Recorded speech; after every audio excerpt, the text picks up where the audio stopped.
Yeah, how did that come about? I think that's interesting to make the trip cross country to play a nationally ranked Baylor team, which, to your point, you were very competitive in all three games. How did that come? Interesting story. Baylor was having a tournament, and I had two teams besides us, 4-team tournament. And one of the teams dropped out for some unknown reason or whatever the reason was. And the other team said they didn't want to be in with just 3 teams. So I talked to the head coach and he said, you can bail if you want. I go, no, no, no. I committed. I committed to come to your tournament and I'm going to keep my promise to you. And I don't do things that way. And so he said, okay, thank you very much. And he was happy. The head coach there, Glenn Moore, was happy to have us. And we went down there and showed well. And he was very pleased. He said, you helped us get better. And so that was a great compliment from a great coach. So I was really, real pleased with that. No doubt about it.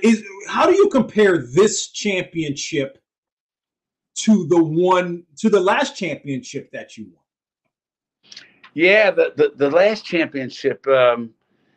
It's kind of hard. It's a great question because I hadn't really, I'm still on a high. You know what I mean, from winning this thing on Saturday. Because coming all through all those games and just one after the other. So it didn't get a chance for any reflection. But this team now, I think we're stronger in some positions than we were a couple of years ago.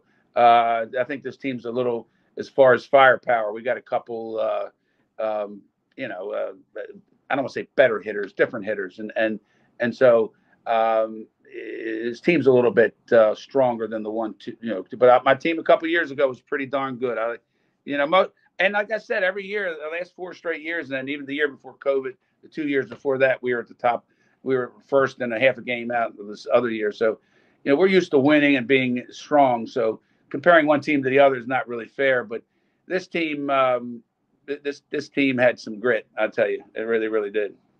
Larry Hineline, again in his 10th season as the head softball coach at Morgan State, joining us here on the program. The Lady Bears are MEAC tournament champions. Speak to the pitching. I mean, you've got several pitchers that have really gotten it done for you this year. As I look at this, you've got 3 pitchers with 7 wins, one with 8, and some pretty good ERAs. Pitching seems to have been to this point really, really good for you. Well, yeah, I mean, those 4 you mentioned, we have 4 pitchers that are, we spread the wealth here with that, and I just it's just what we pride ourselves on. We got 3 seniors leading their pitchers, so I made sure that we recruited pitchers to fill spots, but for next year you can't lose the pitchers, and so we rotate the pitchers for the most part, and then whoever's hot will pitch. And they all bring something different to the table, and and then Emily Robo, who pitched 21 scoreless innings in this championship series, she didn't start out the year as like number 1, but of course in the end, the last weekend, she grabbed the ball and she got it done. So I'm proud of them. They bide their time. They one Melissa Paz, who's a 5th-year senior with me. She had a COVID year. She didn't really pitch much this year, but I got her in a game that we were losing, and she held them down for 3 innings. I think it was North Carolina Central. Managed the pitchers and kept them all fresh and ready. And whoever was ready to grab the ball and win the game, we handed it to them. So it's our strength, and it paid off. And then again, just looking at the numbers, Victoria Fletcher is one that leads you in hitting with a .336 average and 4 home runs. Speak to what she's meant from an offensive standpoint. She's tough. She obviously with her power and her average, she gets pitched around a lot. So it's sometimes it's difficult for her to hit, but she comes through, clutch hitter. They tried to walk her in the South Carolina State game in the bottom of last inning. They hung one just a little too close to the edge of the plate, and she ripped it up the middle for a game-winning walk-off base hit. So she's clutch. She's a gamer. She's cool as a cucumber. Any other cliche I got, but she's and the teams are really they really respect her, and they're fearful of her. I mean, she's tough. She's tough. Hits the ball hard.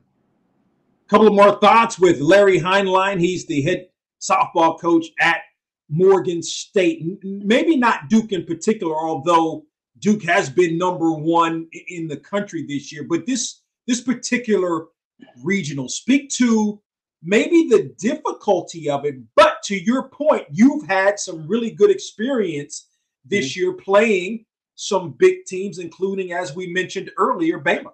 Yeah, we played Baylor, Penn State, who's also in the tournament, Liberty, who's also in the tournament, St. Francis, who's also in the tournament. So we've played some good teams, some big teams that are same place we are, and so it's not going to be. We're not going to go there in awe of Duke. We're absolutely going to respect them. They are a team that's capable and of being a top 3 team in this country, and probably should be. Right now, I think they're 46-6. They only have 6 losses. I know that for sure. They're good. They're really good.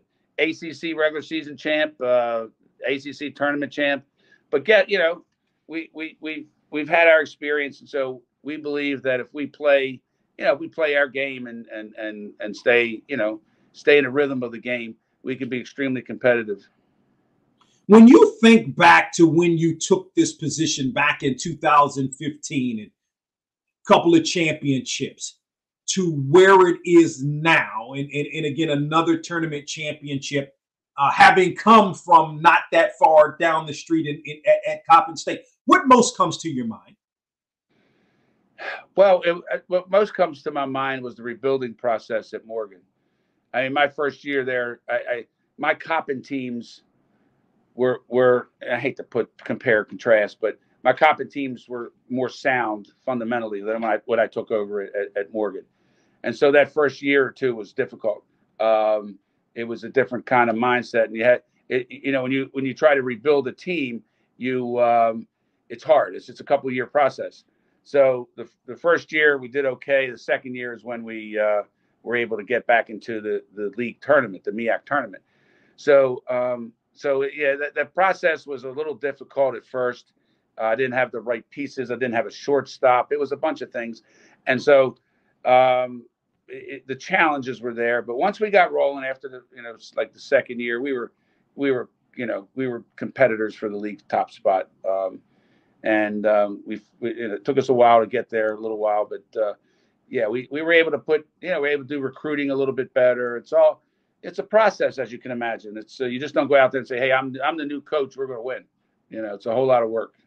And my assistants I've had along the way have been very, very good with that effort.